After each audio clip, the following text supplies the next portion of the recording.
제120화 위나라 황제 제1장. 유비에게 표문을 보내는 한편 자신은 조비에게 투항하기 위해 50여 기를 이끌고 길을 떠났던 맹달은 마침내 위나라에 도착했다. 문무관리들을 모아놓고 나랏일을 의논하고 있던 조비는 서촉 장수 맹달이 투항해왔다는 측근 신하의 보고를 받고 안으로 들이도록 했다. 유비의 부하들은 믿을 놈이 없다. 예전에 선왕께서는 관우에게 사흘에 한 번은 작은 잔치, 닷새에 한 번은 큰 잔치를 베풀어주며 공을 들였으나 항복치 아니하였다. 아주 근성이 있는 놈들이다. 내가 이렇게 온 것도 거짓 항복한 것이 아니냐. 조비가 묻자 맹달이 대답했다. 아니옵니다. 신이 관공을 위기에서 구하지 아니하였다고 한중왕이 신을 죽이려 하기 때문에 죄받을 것이 두려워서 항복하였을 뿐 다른 뜻은 없사옵니다. 그러나 조비는 맹달의 말을 믿지 않았다. 그때 갑자기 보고가 들어왔다. 유봉이 5만 군사를 이끌고 양양에 쳐들어왔사온데 맹달하고만 싸우겠다고 우기고 있나이다. 그러자 조비가 맹달을 보고 말했다. 내가 진심으로 항복하는 것이라면 즉시 양양으로 달려가 유봉의 목을 베어가지고 오너라. 그러면 내 말을 믿으리라. 예, 그리하겠나이다. 하오나 실은 목을 벨 필요도 없나이다. 그게 무슨 말인가? 신이 이해득실을 따져 설득하면 군사를 움직일 필요도 없이 유봉을 투항시킬 수 있을 것이옵니다. 그제서야 조비는 크게 기뻐했다. 이에 용모가 훤칠한 맹달을 좋게 보고 산기상시 건무장군으로 삼아 평양정우에 봉하고 상용 박릉 서성의 세 곳을 아우르는 신성군을 신설하고 그곳 태수를 겸직토록 했다. 그런데 알고 보니 양양에 주둔하고 있던 하우상과 서왕은 상용 등 여러 곳을 치려고 준비 중이었다. 그 와중에 양양에 도착한 맹달은 두장수와 인사를 나눈 뒤 유봉의 소재부터 물어보았다. 유봉은 지금 어디 있습니까? 양양성에서 50리쯤 떨어진 곳에 군영을 세우고 있어이다. 그러자 맹달은 즉시 편지를 한 통 써서 촉군 군영으로 보냈다. 편지를 읽고 난 유봉은 크게 노했다. 이 역적놈이 저번에는 숙질간의 의리를 끊어놓더니 이번에는 부자간의 정리마저 이간질시켜 나를 불효자식으로 만들려 하는구나. 그리고는 편지를 발기발기 찢은 뒤 맹달이 보낸 사자를 죽여버렸다. 이 소식을 전해 들은 맹달은 크게 노해 군사를 거느리고 싸우러 나갔다. 양군은 서로 마주보며 둥글게 진을 쳤다. 유봉은 영문깃발 밑에 말을 세우고 칼을 번쩍 들더니 맹달을 가리켰다. 나라를 배반한 역적놈아! 어찌 막말을 일삼는 것이냐? 그러자 맹달이 맞받았다. 이 멍청한 놈아. 내 죽음이 눈앞에 닥쳤는데도 깨닫지를 못하느냐. 유봉은 크게 노해 말을 박차고 나가 칼춤을 추며 맹달에게 덤벼들었다. 맹달은 삼합도 싸우지 않고 패한 척 달아났다. 유봉은 그 기세를 타고 20여리를 추격해 갔는데 갑자기 함성이 일며 복병들이 일제히 쏟아져 나왔다. 왼쪽에서는 하우상이 달려들고 오른쪽에서는 서왕이 덤벼들었다. 달아나던 맹달도 말머리를 다시 돌림에 3군의 협공을 받게 된 유봉은 크게 패해 달아났다. 밤새 상용으로 달려가는데 뒤에서는 위군이 추격해왔다. 유봉은 상용성 밑에 다가서자 소리쳤다. 나다! 성문을 열라! 그러나 성문이 열리는 대신 위에서 난데없는 화살이 빗발치듯 쏟아져 내렸다. 유봉이 놀라 뒤로 물러서는데 성루의 모습을 드러낸 신탐이 밑을 향해 소리쳤다. 나는 이미 위나라에 항복하였다. 화가 치민 유봉이 성을 공격하려는데 배후에서 추격군이 들이닥쳤다.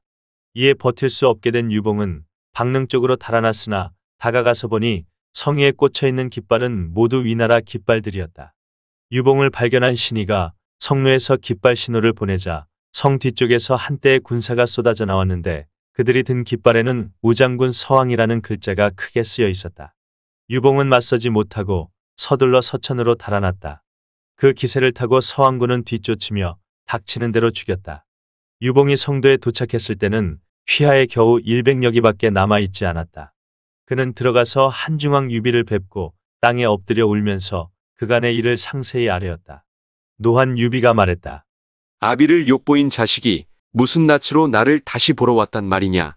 숙부의 어려움은 제가 구하려 하지 않은 게 아니고 맹달이 못 가게 말리고 저지하였기 때문이옵니다. 유봉이 맹달의 핑계를 대자 유비는 한층 더 노했다. 너도 사람이 먹는 밥을 먹고 사람이 입는 옷을 입고 있으니 나무 인형은 아니지 않느냐. 어찌 역적이 말린다고 그 말을 듣는단 말이냐. 그리고는 좌우를 둘러보며 추상 같은 영을 내렸다. 여봐라. 저놈을 당장 끌어내 목을 베라. 이에 망나니들이 달려들어 유봉의 목을 뱄다.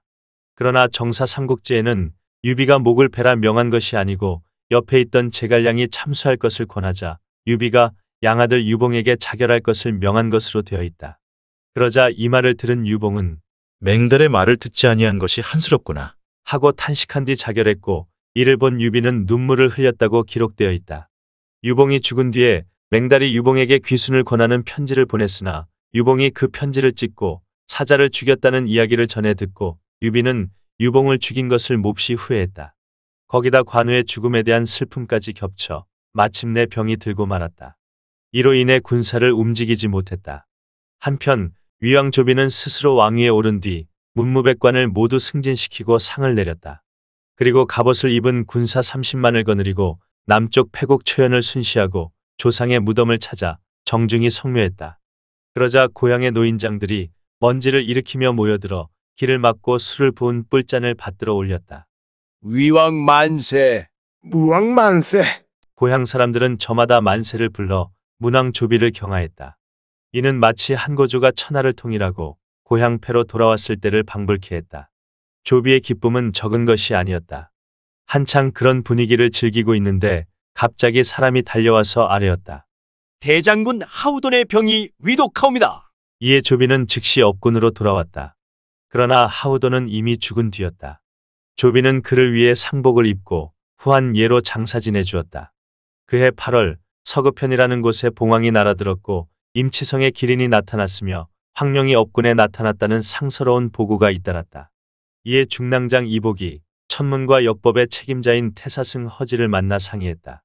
갖가지 상서로운 징조들이 보이는 것은 바로 위나라가 한나라를 대신해야 한다는 징조가 아니오. 그렇지요. 그렇다면 보위를 물려받는 선양의 예식을 준비하고 한나라 황제로 하여금 위왕에게 천하를 양보하도록 하여야겠소이다. 이렇게 뜻을 모은 두 사람은 중신들에게 자신들의 생각을 알렸다. 황제 자리를 빼앗는 찬탈자의 오명을 뒤집어 쓰지 않기 위해 조조는 황제 등극을 끝까지 거절했으나 그 아들인 조비는 내심 원했던 것이다. 이를 알고 있던 가후, 신비, 왕랑, 유엽, 유의, 진교, 진군, 화흠, 환계 등 40여 명의 중신들은 중랑장 이복과 태사승 허지의 신호를 계기로 발걸음을 일제히 내전으로 돌렸다. 제2장 헌제를 뵙자 먼저 상국 화음이 아뢰었다. 엎드려 살피건대 위왕께서 즉위한 이래 덕이 사방에 퍼지고 어질미 만물에 미치니 고금을 통틀어 요임금과 순임금이라 할지라도 이보다 낫지는 못할 것이옵니다. 이에 신들이 모여 의논한 끝에 한나라의 운세는 이제 다하였다는 결론을 내렸나이다. 바라옵건대 폐하께서는 요임금과 순임금이 한 일을 본받아 산천과 사직을 위왕께 물려주소서. 그것이 위로는 하늘의 뜻에 부합되고 아래로는 백성들의 뜻에 합치되옵니다. 그렇게 하시면 폐하께서는 자유롭고 한가한 복을 편히 누리실 수 있을 터이니 조상을 위해서도 바람직한 일이고 백성들을 위해서도 매우 다행한 일이옵니다. 신들이 의논하여 결정을 본 뒤에 특별히 와서 주청을 드리는 것이옵니다. 그 말을 들은 헌제는 깜짝 놀라 한동안 말이 없다가 백관을 보고 울며 말했다. 짐이 생각건대 고조께서 석자칼로 흰뱀을 벤 뒤에 의병을 일으키시어 진나라를 평정하고 초나라를 멸하신 후의 기업을 여시어 대를 이어온 지 벌써 400년이 되었다. 짐이 비록 재주는 없지만 잘못이나 죄악을 저지른 일이 없는데 어찌 조상께서 물려주신 대업을 함부로 버릴 수 있단 말인가. 그대들 백관은 이 문제를 공론에 다시 붙여 의논해보라. 그러자 화음이 이복과 허지를 데리고 헌제 앞으로 다가와서 아뢰었다. 폐하께서 한나라의 운세가 다하였다는 것을 믿지 못하시겠거든 이 두 사람에게 물어보소서. 그러자 이복이 아뢰었다. 위왕께서 즉위하신 뒤로 기린이 내려오고 봉황이 날아들고 황룡이 나타나고 큰 별삭이 수북이 자라고 단이슬이 내려싸우니 이는 곧 하늘이 상서로움을 나타내 보이신 것으로 마땅히 위나라가 한나라를 대신할 징조이옵니다. 이복의 말이 끝나자 옆에 있던 허지가 거들었다. 신들은 직무상 천문의 일을 맡고 있사온데 밤에 천문을 보니 한나라의 운세가 다하여 폐하의 황제별은 몸을 숨기고 빛나지 아니하였나이다. 하오나 위나라의 천문은 하늘 끝에서 땅 끝까지 그 기운이 이루 말할 수 없이 창창하온데 이는 참이설과도 맞아떨어지옵니다. 참이설엔 귀 옆에 위가 붙어 있으니 마땅히 한나라를 대신할 것이요. 언이 동쪽에 있고 오가 서쪽에 있으니 두 개의 해가 나란히 빛나며 아래 위로 옮겨가리라고 되어 있는데 이로 보면 폐하께서는 빨리 선의를 하셔야 하옵니다. 귀가 위 옆에 붙어 있다는 것은 높을 위자이고 언이 동쪽에 있고 오가 서쪽에 있다는 것은 허락할 허자이며 두 개의 해가 나란히 빛나며 아래 위로 옮겨간다는 것은 창성할 창자이니 이 말은 결국 위나라가 허창해서 한나라의 선의를 받는다는 뜻이 되나이다. 바라건대 폐하께서는 이 점을 살피소서. 허창은 허도의 옛 이름이다. 헌제는 고개를 저었다. 상서로운 조짐이나 참의설은 다 허망한 것들이다. 어찌 허망한 것들을 가지고 짐에게 조상들이 물려주신 기업을 갑자기 버리라고 하는 것인가? 헌제가 받아들이려 하지 않자 이번에는 왕랑이 나섰다. 예로부터 흥하는 것이 있으면 망하는 것이 있고 성하는 것이 있으면 쇠하는 것이 있나이다. 어찌 망하지 아니하는 나라가 있고 무너지지 아니하는 집이 있겠사옵니까? 한나라 황실은 400여 년이나 이어져 폐하에게 이르렀으나 이미 운세가 다하였으니 주저하거나 의심하지 마시고 어서 물러나시는 것이 마땅하나이다. 만일 늑장을 부리시면 변구가 생길 것이옵니다. 사실상의 협박이었다.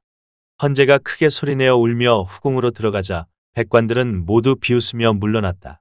다음 날 대전에 다시 모인 관료들은 환관들로 하여금 안에 들어가서 헌제를 모셔오게 했다. 헌제가 근심과 두려움에 감히 나가지 못하자 조왕후가 물었다. 백관들이 조회를 베풀자고 청하는데 폐하께서는 어찌하여 거절하시나이까?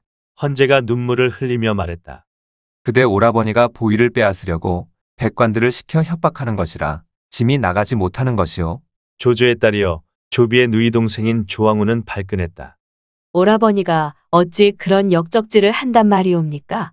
그 말이 채 끝나기도 전에 조홍과 조유가 칼을 차고 들어와서 헌제에게 대전으로 나갈 것을 청했다. 그러자 조왕후가 크게 꾸짖어 나무랐다. 오라, 내 놈들이 바로 부귀를 도모하려고 영모를 함께 꾸민 난신적자들이로구나. 우리 아버님은 온 세상을 덮을 만한 공을 세워 그 위세가 천하를 진동하였건만 그래도 옥새만은 넘보지 아니하셨다. 그런데 오라버니는 지금 왕위를 잇자마자 한나라를 찬탈할 생각부터 하니 하늘은 반드시 복을 내리지 아니할 것이다. 그리고는 통곡하면서 안으로 들어가니 좌우의 시녀들이 모두 흐느껴 울었다. 조홍과 조유는 헌제에게 대전으로 나갈 것을 강력히 요청했다. 견디다 못한 헌제가 옷을 갈아입고 대전으로 나가자 화음이 아래었다. 폐하께서는 어제 신들이 의논하여 말씀드린 대로 하셔야 그날을 면하실 수 있나이다. 경들은 모두 한나라의 녹을 먹은 지 오래다.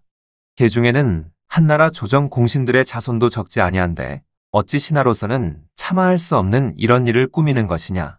헌제가 통곡하며 질책하자 화음이 대꾸했다.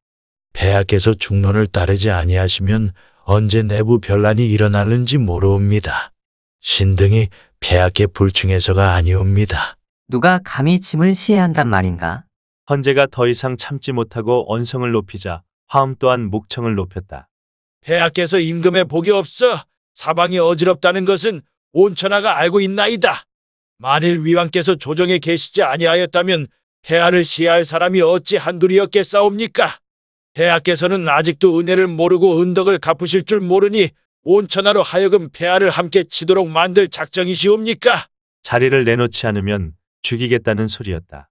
헌제는 크게 놀라 소매를 떨치고 일어났다. 왕랑이 화음에게 눈짓했다. 그러자 화음은 재빨리 앞으로 나가 헌제의 용포 자락을 잡고 안색을 바꾸며 말했다. 선의를 허락하실 건지 아니하실 건지 어서 그 한마디만 하소서.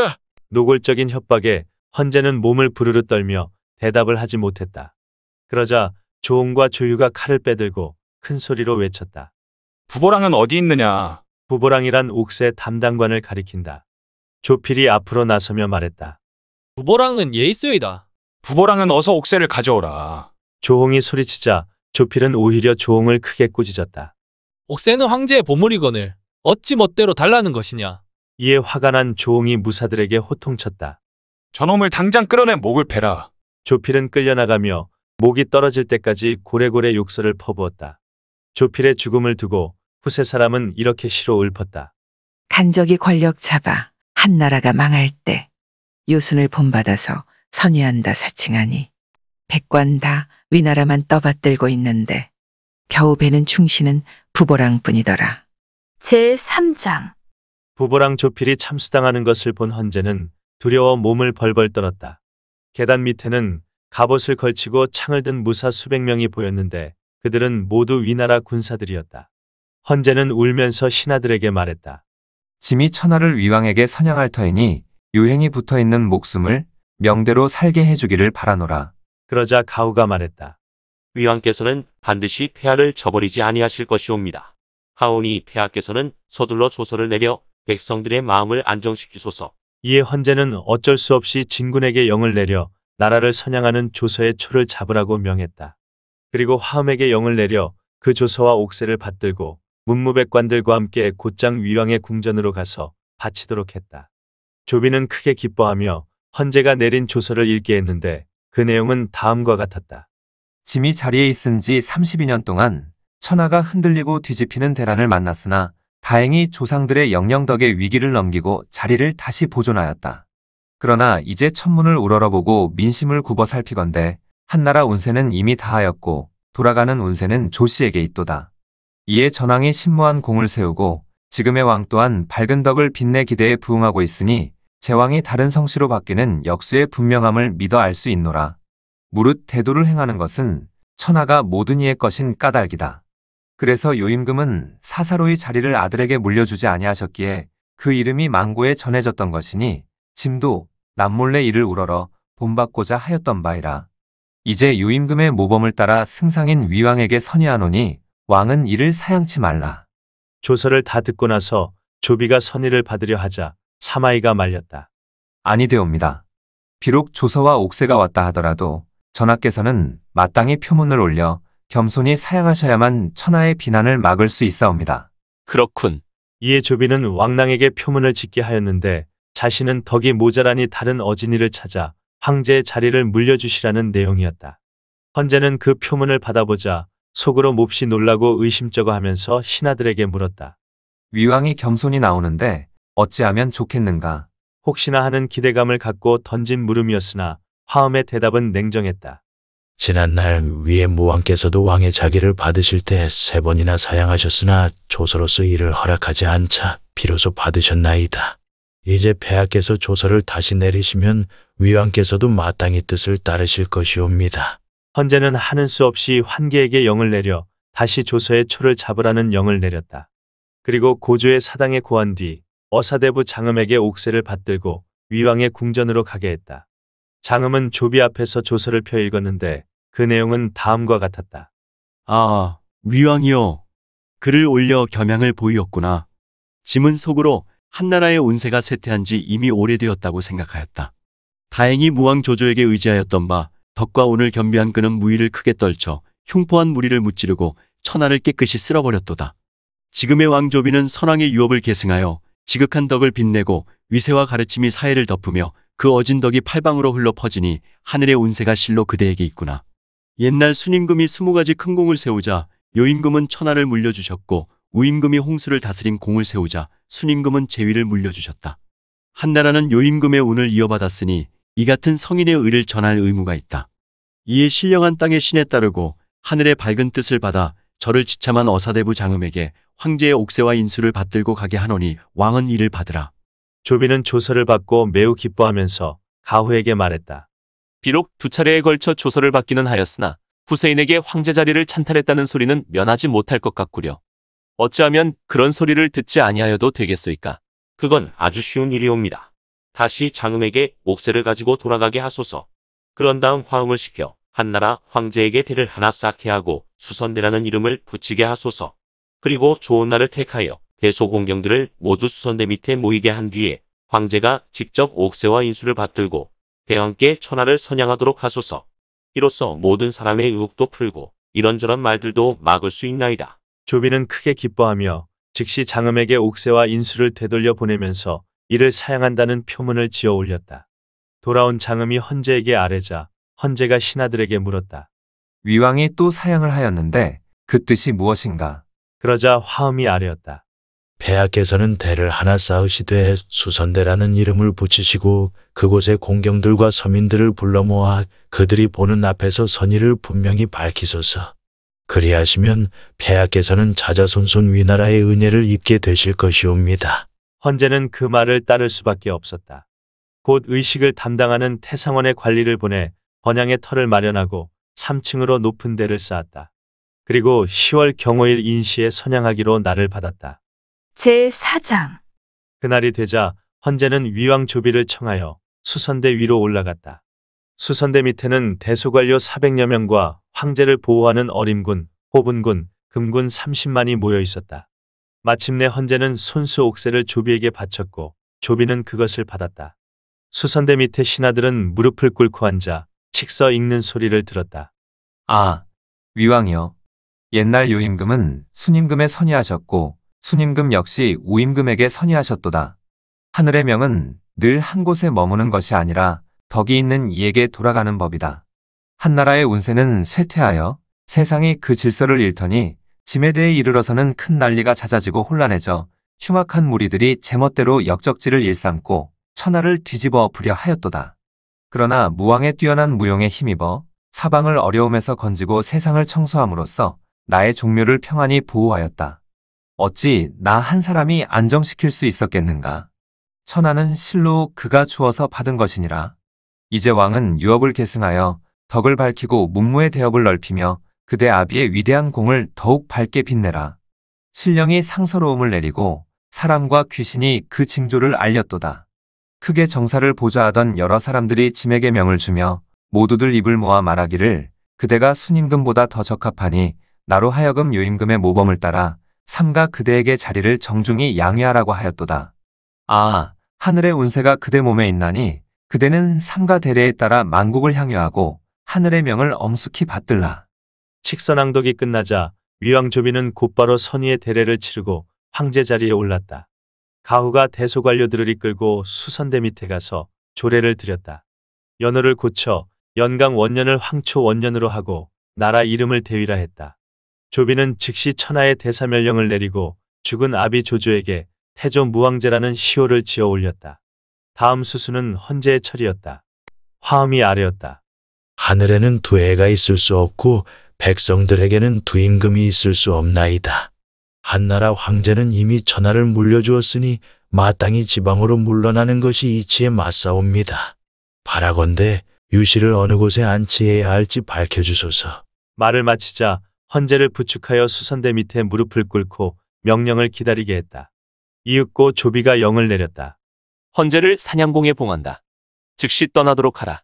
그러자 화음은 칼을 잡고 헌재를 가리키며 목청을 돋워 말했다. 한 황제가 서면 한 황제를 패하는 것이 예로부터 정해진 법도요.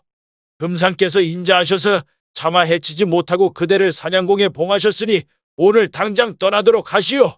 황제의 부르심이 있지 않는 한 다시는 조정에 들어오는 것을 허락하지 아니할 것이요.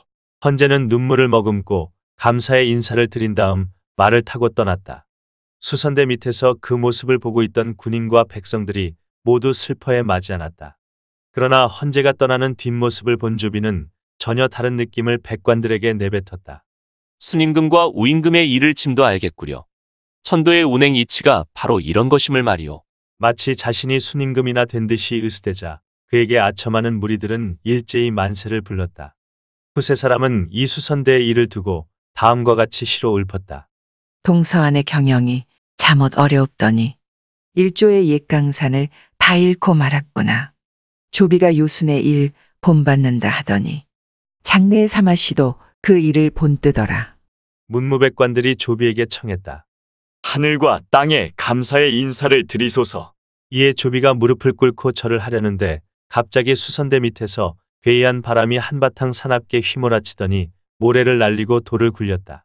모래와 돌이 마치 소낙비처럼 쏟아져 마주 선 사람도 서로 볼 수가 없었고 수선대 위의 촛불도 모두 바람에 꺼져버렸다. 놀란 조비는 정신을 잃고 대위에 쓰러졌다. 백관들이 서둘러 그를 구원해 대를 내려오자 한참 만에 깨어났다. 시신들이 궁궐로 모셔드렸고 며칠 동안 조회를 열지 못했다. 그 후 병이 점차 호전되어 가자 그제서야 대전으로 나가 신하들의 할애를 받았다. 조비는 자신이 헌재로부터 황제 자리를 선임받는데 공을 세운 화엄을 봉의 사도로 삼고 왕랑을 봉의 사공으로 삼았다. 그리고 대소관료 모두에게 일일이 벼슬을 올려주고 상을 내렸다.